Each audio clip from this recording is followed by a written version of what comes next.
Thank you so much for letting me come in yesterday and observe your writing lesson. I really enjoyed seeing how you interact with your students. What were some of the highlights of the lesson that you feel went well? I think one of them was recognizing when they needed a break, just stopping, picking up on those cues. I know my students, they were getting antsy after the jogathon and everything. I think another highlight was at the end when we did the sentence frames, seeing those students feel validated because they got a nice compliment for themselves. That was good too. I enjoyed that, especially hearing Adam and seeing his smile and how just thrilled he was to hear that positive praise.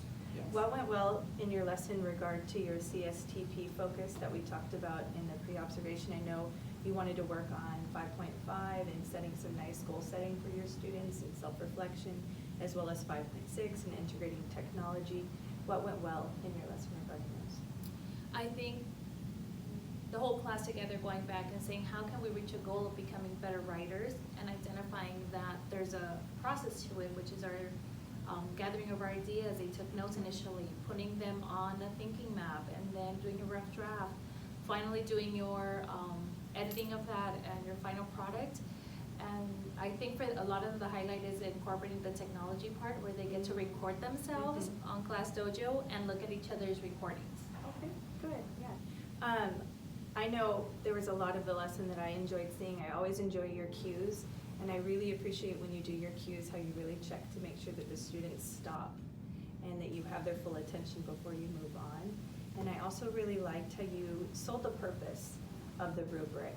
You let the students know and you reviewed the whole writing process and everything that you had gone up to until that point to see the rubric, and before you introduced the rubric, and then you told them, hey, this is the why, this is how you're going to be graded, and that you have to earn this grade. Is not something that's arbitrarily just given by the teacher. So I really liked the connection of the why to the rubric. So I thought that was really good. Thank you. So you said you had some samples. Let's take a look at some of the technology Piece of it. pieces that we have. So this is Ariana. So are the students recording and they're just reading their narrative? They're just reading their Okay. narrative.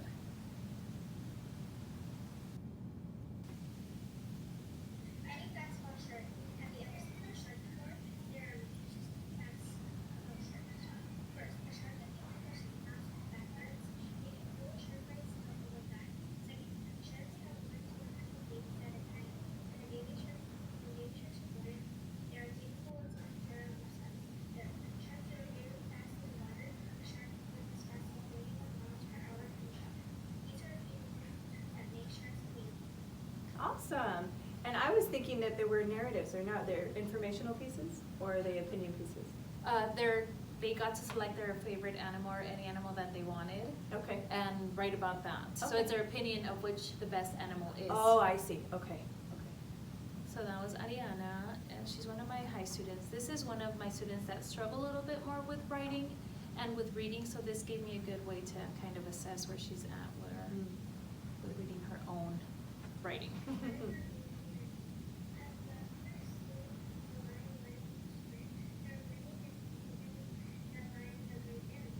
She's very articulate.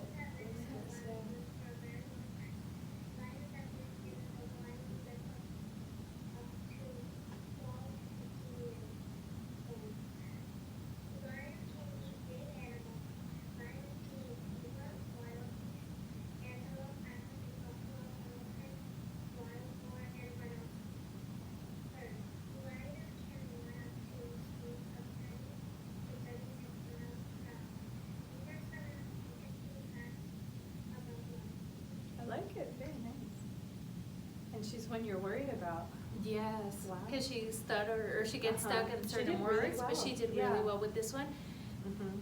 I think the process helped because she wrote it on her thinking map. She Mhm. wrote it again in her rough draft. Then she wrote it again in her Mhm. final draft. Then Mhm. before they went on to record it, they read it to themselves. So I think those processes. And I never used this when I was in the classroom as a tool to have the kids think about their writing and edit and revise. And I remember I had a lot of fifth grade students in the EL class that I had that would struggle with the subject-verb agreement. Yes. And I think if I would have done something like this, that would have helped them hear the mistakes that they they're- had yes, in their writing. yes. I like it. Very nice. Thank you. Good, good. So reflecting on the lesson that I saw where you introduced the rubric, what would you like to change about your lesson? I think having them really break down apart the rubric a little bit more, looking at the word choices, breaking apart what they think that word means.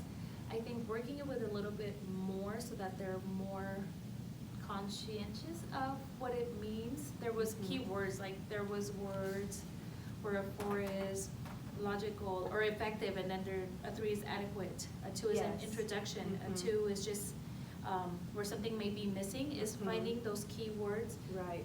and highlighting them and maybe having them write notes for themselves about what it means. I agree, and maybe we could have highlighted some of those keywords that you pointed out: consistent, adequate, inconsistent.